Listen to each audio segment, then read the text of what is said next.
Hello, my dear DSC aspirants and my dear friends. After a long time, I came with another video on EPITET guidelines. Recently, school education వెబ్సైట్లో ఈ విధంగా 9 pages details మనకి ఇచ్చినారు. అసలు ఏమిటి TET ఒక eligibility ఏమిటి, TET ఎన్నిసార్లు కండక్ట్ చేస్తాం, టెట్ ప్యాటర్న్ ఏంటి అని చెప్పారు. ఒకసారి బ్రీఫ్గా చూద్దాం, ఎందుకంటే కొత్త పిల్లలకు కూడా ఉపయోగపడుతుంది. ఓవరాల్గా టెట్లో మార్పులు పెద్దగా ఏమీ లేవు, పెద్దగా ఏమి అసలు మార్పులే లేవు. పాత ప్యాటర్న్లోనే టెట్ కండక్ట్ చేస్తున్నారు. మీ అందరికి తెలుసు, ఎలిజిబిలిటీ మనకు తెలుసు. ఫర్ ఎగ్జాంపుల్ పేపర్ 1 ఎవరు రాస్తారు? 1 to 5th క్లాసు సంబంధించి ఎస్జిటి ప్రిపేర్ అయ్యేవారు పేపర్ 1 రాస్తారు. సో పేపర్ 1కి ఎలిజిబిలిటీ ఏమి అంటే అందరికి తెలుసు, ఇదిగోండి ఇక్కడ క్లియర్గా ఇచ్చారు. మినిమం ఎలిజిబిలిటీ ఏమవుతుంది? ఇంటర్ ప్లస్ డిఎడ్, నేను డిఎల్ఈడి అంటున్నారు. ఇప్పుడు చదువు ఉండాలి మనం. ఈ మధ్య ఎన్సిటి ఇచ్చిన గైడ్లైన్స్ ప్రకారం బిఎడ్ చేసిన వారు కూడా ఎస్జిటి ఎగ్జామ్స్ రాయవచ్చు. కాబట్టి ఇందులో ఎనీ డిగ్రీ ప్లస్ బిఎడ్ వారు కూడా పేపర్ 1 అంటే ఎస్జిటి కోసం ప్రిపేర్ అవ్వాలనుకున్న వారు రాయవచ్చు. సో ఇది మినిమం క్వాలిఫికేషన్స్. సో పర్సంటేజెస్ ఎంత ఉండాలి ఏమైంది కొంత కాన్ఫ్లిక్ట్ ఉంది. అది త్వరలో నోటిఫికేషన్ ఇన్ డీటెయిల్గా ఇస్తారు అనుకుంటున్నాను. అంటే ఇంటర్మీడియట్లో కానీ డిగ్రీలో కానీ ఎంత పర్సంటేజ్ ఉండాలి అనేది కూడా ఇక్కడ ఇచ్చారు. బట్ నోటిఫికేషన్ కొద్దిగా క్లారిఫై చేస్తారని మనం భావిస్తున్నాం. సో ఇక్కడ పేపర్ 1B అని ఉంది. పేపర్ 1B అంటే అది స్పెషల్ ఎడ్యుకేషన్ సంబంధించి ఎస్జిటి పోస్టులు. సో దాని గురించి అంత డీటెయిల్గా నేను చెప్పదలుచుకోవాలి. చాలా తక్కువ పోస్టులు ఉంటాయి, తక్కువ మంది కాబట్టి. సో అలాగే minimum qualifications for 2nd A అంటే స్కూల్ అసిస్టెంట్ ఎవరైతే ప్రిపేర్ అవ్వాలనుకుంటున్నారో వారికి సంబంధించి మినిమం క్వాలిఫికేషన్ ఏంటి? పేపర్ 2 టెట్ రాయటానికి అంటే జనరల్ ఏం మార్పులు చేయలేదు వాళ్ళు. మామూలుగా any degree plus BEd, any degree plus BEd చేసిన వారు దానికి ఎలిజిబుల్. అంటే బిఏ కానీ బిఎస్సి కానీ. అలాగే కొంతమంది లాంగ్వేజెస్ చదివిన వారు ఉంటారు, వారు పేపర్ 2 రాస్తారు. వాళ్ళు ఏమంటున్నారంటే ఇక్కడ డిగ్రీలో వన్ ఆఫ్ ది సబ్జెక్ట్స్ ఇక్కడ చూడండి క్లియర్గా ఇచ్చాడు. దీని మీద డిగ్రీలో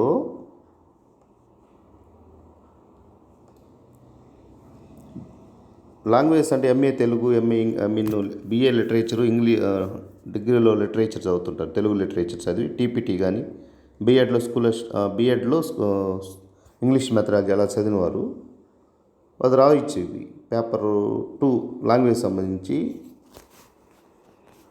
లాంగ్వేజ్ టీచర్స్ అవ్వాలనుకున్న వాళ్ళు అంటే వాళ్ళకి డిగ్రీలో కంపల్సరీగా వన్ ఆఫ్ ది సబ్జెక్ట్స్గా ఆ యొక్క లాంగ్వేజ్ చదువు ఉండాలి. తెలుగు పండిట్ అవ్వాలనుకుంటే తెలుగు చదువు ఉండాలి. ఇంగ్లీష్ స్కూల్ అసిస్టెంట్ అవ్వాలంటే ఇంగ్లీషు డిగ్రీలో వన్ ఆఫ్ ది సబ్జెక్ట్స్గా చదివి ఉండాలి. మెయిన్ సబ్జెక్ట్స్గా, గ్రూప్ సబ్జెక్టులుగా చదివి ఉండాలి.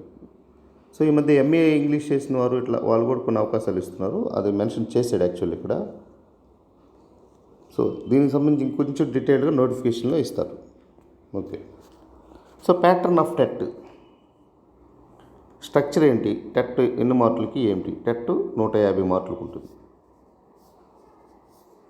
సైకాలజీ ఫస్ట్ 1 అంటే చైల్డ్ డెవలప్మెంట్ అండ్ పెడగాగి 30 మార్క్స్కి ఉంటుంది. లాంగ్వేజ్ 1 తెలుగు తీసుకుంటారు, 30 మార్క్స్కి ఉంటుంది. లాంగ్వేజ్ 2 ఇంగ్లీష్ కంపల్సరీ ఇంగ్లీషే తీసుకుంటాము, 30 మార్క్స్ వస్తుంది. మ్యాథమెటిక్స్ 30 మార్క్స్కి వస్తుంది. ఎన్విరాన్మెంటల్ స్టడీస్ 30 మార్క్స్ వస్తుంది. ఇదేంటి? పేపర్ 1 ప్యాటర్న్ అంటే ఎస్జిటికి ఎవరైతే ప్రిపేర్ అవ్వాలనుకుంటున్నారో వాళ్ళు. నెక్స్ట్ అదేవిధంగా పేపర్ 2 ప్యాటర్న్ ఇందాక మనం ఎస్జిటి చూస్తాం కదా. ఇప్పుడు స్కూల్ అసిస్టెంట్ ప్రిపేర్ అవ్వాలనుకున్న వాళ్ళు పేపర్ 2 రాస్తారు. వాళ్ళ ప్యాటర్న్ ఎలా ఉంటుంది? అలాగే first child development and pedagogy అంటే సైకాలజీ 30 మార్క్స్కి, లాంగ్వేజ్ 1 తెలుగు 30 మార్క్స్కి, లాంగ్వేజ్ 2 ఇంగ్లీషు 30 మార్క్స్.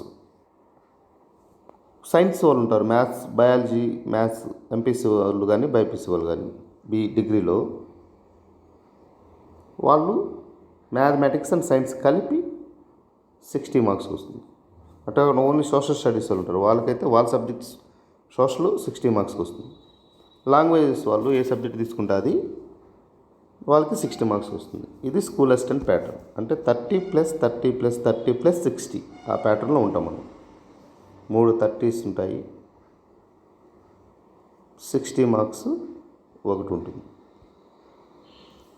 అంటే మొత్తం కలిస్తే 150 మార్క్స్కి స్కూల్ అసిస్టెంట్ పేపర్ 2 పేపర్ ఉంటుంది.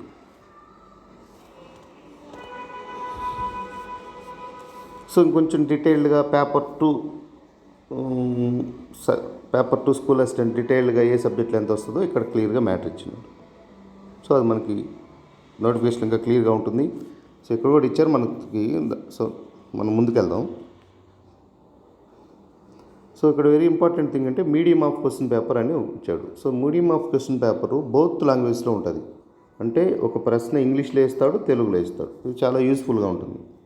ఏ లాంగ్వేజెస్ ప్రిపేర్ అయిన వాళ్ళు ఇంగ్లీష్ మీడియం అయితే ఇంగ్లీష్ మీడియంలో క్వశ్చన్స్ ఉంటాయి, తెలుగు అయితే తెలుగు మీడియంలో చదివి పెడతారు. అంటే 2 ఇస్తారు అక్కడ, అది మనం గమనించాలి. సో ఇది ఇంపార్టెంట్. క్వాలిఫైయింగ్ మార్క్స్ ఏమి 150 మార్క్స్ గాను ఇక్కడ కేటగిరీ జనరల్ కేటగిరీ అంటే ఓసీస్కి అయితే 90 మార్క్స్ రావాలి, బీసీలకి 50% రావాలి, అంటే వాళ్ళకి 75 మార్క్స్ రావాలి, ఎస్సీలకి 40, ఎస్సీ ఎస్టీ డిఫరెంట్లీ ఏబుల్డ్ వాళ్ళకైతే 40%, అంటే వారికి 40% మార్క్స్ వస్తే చాలు. అంటే 60 మార్క్స్ వస్తేనే చాలు. అది మనం గమనించాలి. అంటే ఉద్యోగం రావాలంటే ఇన్ని మార్క్స్ ఇంకా ఎక్కువ మార్కులు రావాల్సి వస్తుంది టెట్లో, కానీ ఈ మినిమం అర్హత మార్క్స్ అన్నమాట. ఓకే, ఇక్కడ జనరల్ విద్యార్థులు 90 మార్క్స్ తెచ్చుకోవాలి, అది గమనించాలి ఒకటి. సో ఇక్కడ అప్లికబిలిటీ అంటారు. టెట్ రాస్తే మనం government schools, AP government schools మొత్తానికి మనం ఆయా పోస్టులకి ఎలిజిబుల్ అవుతాం. Okay, and next coming to the frequency of conducting TET. అంటే టెట్ని ఎన్నిసార్లు మేము కండక్ట్ చేస్తాము అంటే వాళ్ళు సంవత్సరానికి ఒక్కసారి మాత్రమే కండక్ట్ చేస్తామన్నారు. యాక్చువల్లీ ఇది ఒక మార్పు. గతంలో టెట్ సంవత్సరానికి 2 సార్లు పెడతాం అనేవారు, పెట్టినా పెట్టకపోయినా. ఇప్పుడైతే మేము ఒకసారే పెడతామంటున్నారు, అది మనం నోట్ చేసుకోవాలి. అలాగే ఇంకోటి ఇంపార్టెంట్ థింగ్ ఏంటంటే మనం కంప్యూటర్ బేస్డ్ టెస్ట్ పెట్టబోతున్నారు. టెట్ అంటే మనం ఆన్లైన్లో ఎగ్జామ్ కంప్యూటర్ సహాయంతో రాయాల్సి ఉంటుంది. అందుకని ఒకే రోజు పేపర్ 1, ఒకే రోజు పేపర్ 2 పెట్టకపోవచ్చు.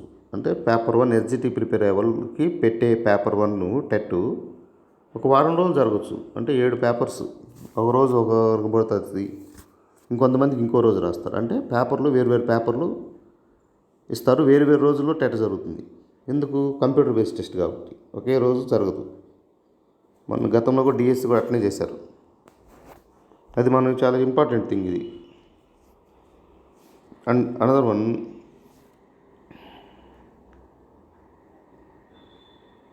సో ఇక్కడ process involved in computer based test, అది ఓకే.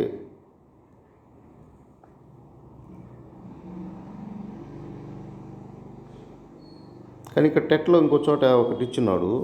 ఏమి టెట్ ఎన్ని రోజులు ఇది వ్యాలిడ్ అంటే 7 years అని ఇక్కడ ఇచ్చినాడు. డేట్ ఆఫ్ ఎగ్జామ్ కండక్ట్ చేసినప్పటి నుంచి 7 years అన్నాడు. బట్ ఈ మధ్య యాక్చువల్లీ ఎన్సిటి వన్స్ టెట్ రాసి క్వాలిఫై అయితే అది ఫర్ ఎవర్ ఎలిజిబుల్ అని ఇచ్చింది. బట్ అది నోటిఫికేషన్ క్లారిఫై చేస్తారు అనుకుంటున్నాం.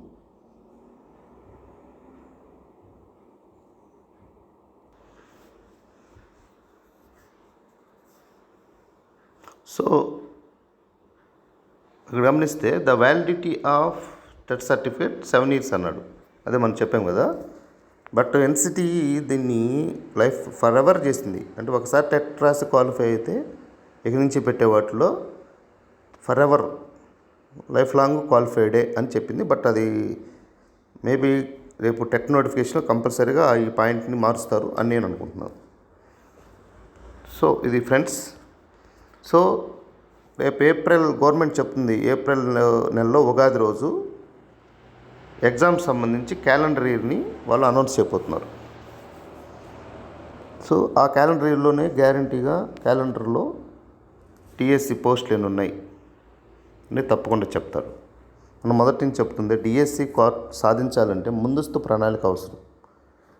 ముందస్తు ప్రణాళికలో భాగంగా ఈ టెట్ అనే హర్డిల్ని మనం దాటాలి. టెట్లో ఎవరైతే ఎక్కువ స్కోర్ సాధిస్తారో వారు డిఎస్సిలో కూడా ముందు ఉంటారు. సో టెట్ మార్కులు చాలా కీలకం. మనం ఇంకోటి గమనిస్తే టెట్లో